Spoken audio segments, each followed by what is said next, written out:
अध्याय 45 बंगाली आनंदमयी माँ।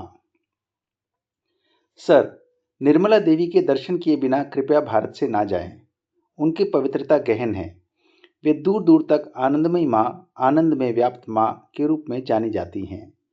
मेरी भतीजी अमियो बोस ने मुझे आग्रहपूर्वक देखा।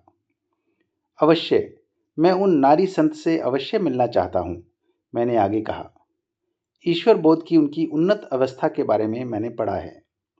उनके विषय में वर्षों पहले ईस्ट वेस्ट में एक छोटा सा लेख प्रकाशित हुआ था।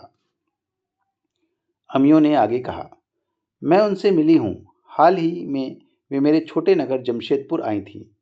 एक शिष्य के आग्रह पर आनंदमयी माँ एक मरणासन व्यक्ति के घर गई। वे उसके पलंग के पास खड़ी हुईं। जैसे ही उन्होंने उसके मस्तक पर हाथ रखा, उसकी मृत्यु की घर घर बंद हो गई। बीमारी एकदम दूर हो गई। व्यक्ति को आश्चर्यपूर्ण खुशी हुई कि वह ठीक हो गया।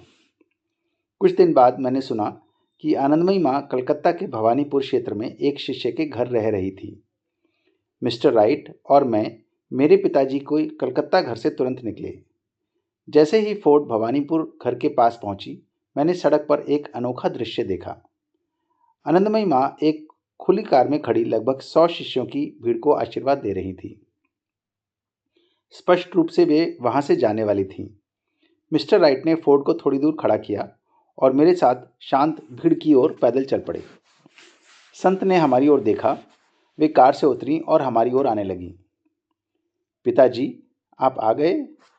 इन भावनापूर्ण शब्दों के साथ उन्होंने अपनी बाह मेरे गले में डाली और अपना सिर मेरे कंधे पर रख दिया। मिस्टर राइट, जिन्हें मैंने अभी अभी कहा था कि मैं संत को नहीं जानता, स्वागत के इस अनोखे प्रदर्शन का बेहद आनंद ले रहे थे। स्नेहपूर्ण दृश्य पर कुछ हैरानी से 100 शिष्यों की दृष्टि भी टिकी हुई थी। मैंने तत्काल देखा कि संत समाधि की उच्च अवस्था में थी। नारी के अपने बाहरी रूप से पूर्णतः बेखबर, वे स्वयं को परिवर्तनशील आत्मा के रूप में जानती थी। वे उस स्तर से आनंदपूर्वक ईश्वर के अन्य भक्त का स्वागत कर रही थी। मेरे हाथ पकड़कर वे मुझे अपनी कार तक ले गईं। आनंदमयी माँ, मैं आपकी यात्रा में देरी कर रहा हूँ, मैंने विरोध किया। पिताजी, युगों बाद इस जीवन में मैं आपको पहली बार मिल रही हूँ। कृपया अभी मत जाइए, उन्होंने कहा। हम कार की पीछे वाली सीट पर बैठे। आनंदमयी माँ शीघ्र ही आनंद की स्थिर अवस्था में प्रवेश कर गई। उनकी सुंदर आधी खुली आंखें स्वर्ग की ओर देखते हुए निश्चल हो गईं। वे निकट सुदूर आंतरिक आनंद के राज्य की ओर देख रही थी। शिष्यों ने कोमलता से गाया, दिव्य माँ की जय।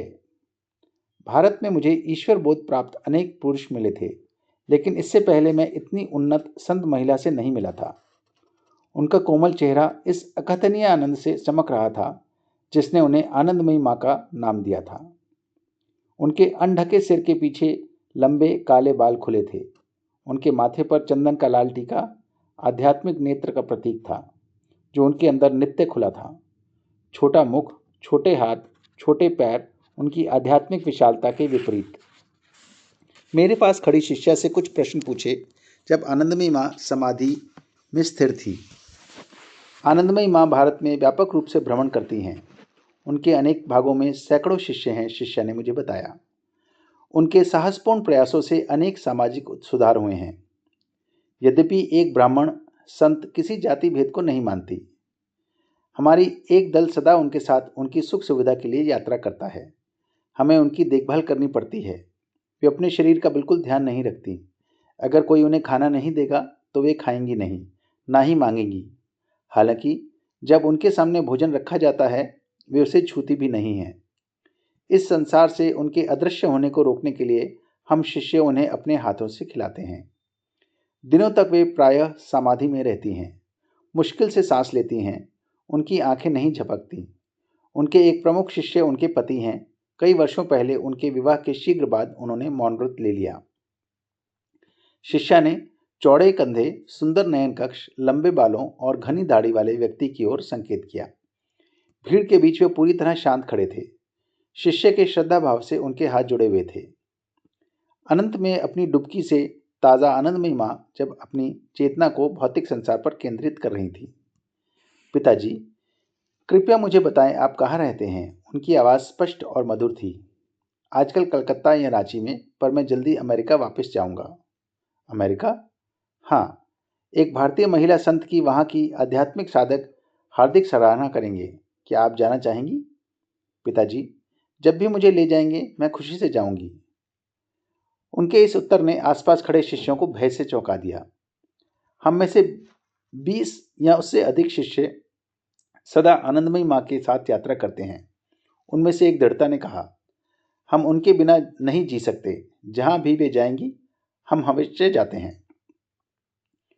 अनिच्छा से मैंने योजना को रद्द कर दिया, क्योंकि इसमें सहज वृद्धि की अव्यवहारिकता विशेषता थी। कृपया अपने शिष्यों के साथ कम से कम रांची आएं।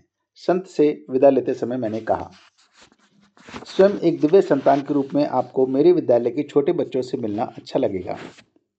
जब भी पिताजी ले जाएंगे मैं खुशी से जाऊंगी।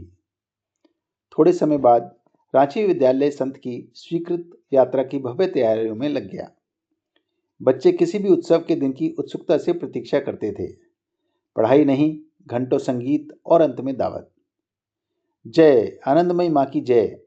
इस जयकार ने बहुत सारे उत्साही बच्चों के कंठों से संत का स्वागत किया जब उनके दल ने विद्यालय के गेट में प्रवेश किया। गेंदे के फूलों की वृष्टि, करताल की ध्वनि, शंखों का उत्साहपूर्ण नाद और मृदंग की थाप। नित्य अपने अंदर बहनीय स्वर धारण किए आनंदमयी माँ मुस्कुराती हुई सूर्य किरणों से भरे विद्यालय के मैदानों में घूमने लगी। यहाँ सब सुंदर है, आनंदमयी माँ ने शालीनता पूर्वक कहा जब मैं उन्हें मुख्य भवन की ओर ले जा रहा था। बच्चों जैसी मुस्कान के साथ वे मेरे पास बैठ गईं। वे व्यक्ति को प्रिय मित्रों में निकटतम का अनुभव कराती, फिर भी उनके चारों ओर एक सुदूरता की आभा थी, सर्वव्यापकता का विरोधाभासी अकेलापन। कृपया मुझे अपने जीवन के बारे में कुछ बताइए। पिताजी, इसके बारे में सब जानते हैं, फिर दोहराना क्यों? उन्होंने स्पष्टतया अनुभव किया कि एक छोटे जन्म के तथ्यों का इतिहास ध्यान देने योग्य नहीं है। कोमलता से मैं अपना प्रश्न दोहराते हुए मैं हंसा। पिताजी, बताने के लिए बहुत कम है। अनिच्छा जताते हुए उन्होंने अपने सुंदर हाथों को फैलाया। मेरी चेतना ने स्वयं को इस अस्थायी शरीर के साथ कभी नहीं जोड़ा। इस धरती पर आने से पहले पिताजी, मैं वही थी, एक छोटी बच्ची के रूप में। मैं वही थी। मैं नारीत्व में बड़ी हुई, पर फिर भी मैं वही थी। जब मैं जिस परिवार में पैदा हुई थी उन्होंने इस शरीर का विवाह करने की व्यवस्था की, तब भी मैं वही थी। और जब राग में डूबे मेरे पति मेरे पास आए और धीरे से प्रेमपूर्ण शब्द बोले और हल्के से मेरे शरीर को स्पर्श किया, उन्हें मानो जोर से बिजली का आघात लगा हो, तब भी मैं वही थी। मेरे पति ने मेरे सामने घुटने टेक कर अपने दोनों हाथ जोड़े और मुझसे क्षमा मांगी। माँ, उन्होंने कहा, चूंकि मैंने आपके शारीरिक मंदिर को वासना के विचार से स्पर्श करके उसे अपवित्र किया है, यह नहीं जानते हुए कि इसमें मेरी पत्नी नहीं दिव्य माता निवास करती है, मैं सच्चे हृदय से प्रतिज्ञा लेता हूँ, मैं आपका शिष्य बनूंगा। एक ब्रह्मचारी अनुयायी, एक सेवक के रूप में मौन रहकर आपकी सेवा करूंगा और जब तक मेरा जीवन है कभी किसी से बात नहीं करूंगा। मेरी गुरु, संभव है मैं आज आपके प्रति किए पाप का इस प्रकार प्रायश्चित कर सकूं। तब भी जब मैंने अपने पति के इस प्रस्ताव को चुपचाप स्वीकार किया, मैं वही थी। और पिताजी, अब आपके सामने मैं वही हूँ। इसके बाद भी सदा ही अनंतता के भवन में चाहे मेरे ओर सृष्टि का नृत्य बदले, मैं वही रहूंगी। आनंदमयी माँ गहरी ध्यानावस्था में चली गईं। उनका शरीर मूर्ति के समान अचल था। वे नित्य पुकारने वाले साम्राज्य में पहुंच गई थीं। उनकी काली आंखें निर्जीव और कांच जैसी लग रही थीं। इस अभिव्यक्त प्रायः तब जब होती थी जब संत भौतिक शरीर से अपनी चेतना को हटा लेते हैं, जो तब आत्माहीन मिट्टी के एक टुकड़े से शायद ही अधिक होता है। समाधि मग्न तन्मयतावस्था में हम एक घंटे से अधिक बैठे।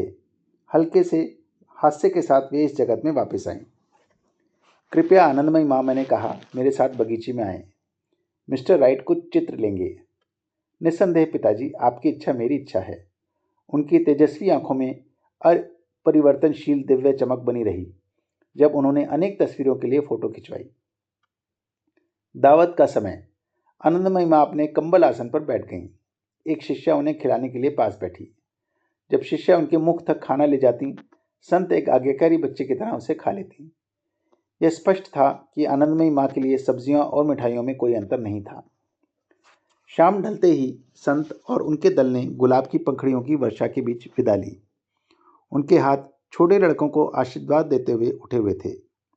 उनके चेहरे उस प्रेम से चमक रहे थे जो माँ ने सहजता से जागृत किया था। तुम प्रभु अपने ईश्वर को अपने पूरे दिल से और अपनी पूरी आत्मा से और अपने पूरे मन से और अपनी पूरी शक्ति से प्रेम करोगे, क्राइस्ट ने घोषित किया था। यह प्रथम आदेश है। हर तुच्छ लगाव को एक तरफ देखते हुए आनंदमयी माँ ईश्वर के प्रति अपना एकमात्र निष्ठा अर्पित करती हैं। विद्वानों के वाक्छल तर्कों द्वारा नहीं, बल्कि आस्था के निश्चित तर्क द्वारा बच्चों जैसी संत ने मानव जीवन की एकमात्र समस्या को सुलझा लिया है, ईश्वर के साथ एकत्व स्थापित करना। लाखों समस्याओं से घिरा हुआ मनुष्य अब इस सरलता को भूल गया है। ईश्वर के प्रति एक ईश्वरवादी प्रेम से इनकार करते हुए राष्ट्र परोपकार के बाहरी मंदिरों के समक्ष अपनी श्रद्धाहीनता का सम्मान करते हैं। वे मानवतावादी कार्यपूर्ण हैं क्योंकि कुछ क्षणों के लिए वे मनुष्य का ध्यान स्वयं से हटा देते हैं, लेकिन वे उसे जीवन में अपनी एकमात्र जिम्मेदारी से मुक्त नहीं करते, जिसे पहले आदेश के रूप में जीसस ने संदर्भित किया है। अपने एकमात्र दाता द्वारा स्वतंत्र रूप से हवा की पहली सांस के साथ मनुष्य की ईश्वर को प्रेम करने की उन्नतशील जिम्मेदारी आरंभ होती है। उनके रांची यात्रा के बाद एक अन्य अवसर पर मुझे आनंदमयी माँ को देखने का अवसर मिला। ट्रेन की प्रतीक्षा करते हुए वे कुछ महीनों बाद अपने शिष्यों के साथ सरमपोर स्टेशन के प्लेटफॉर्म पर खड़ी थीं। पिताजी, मैं हिमालय जा रही हूँ, उन्होंने मुझे बताया। उदार शिष्यों ने मेरे लिए देहरादून में आश्रम बनाया है। जब वे ट्रेन में सवार हुई, मुझे यह देख आश्चर्य हुआ कि चाहे भीड़ के बीच ट्रेन में दावत खाते हुए या मौन में बैठे हुए, उनकी आंखें ईश्वर से कभी दूर नहीं होती थीं। अपने अंदर मैं अभी भी उनकी आवाज़ सुनता हूँ, असीम मधुरता की एक गूंज। देखो, अभी और सदा शाश्वत के साथ एक, मैं सदा वह ही हूँ।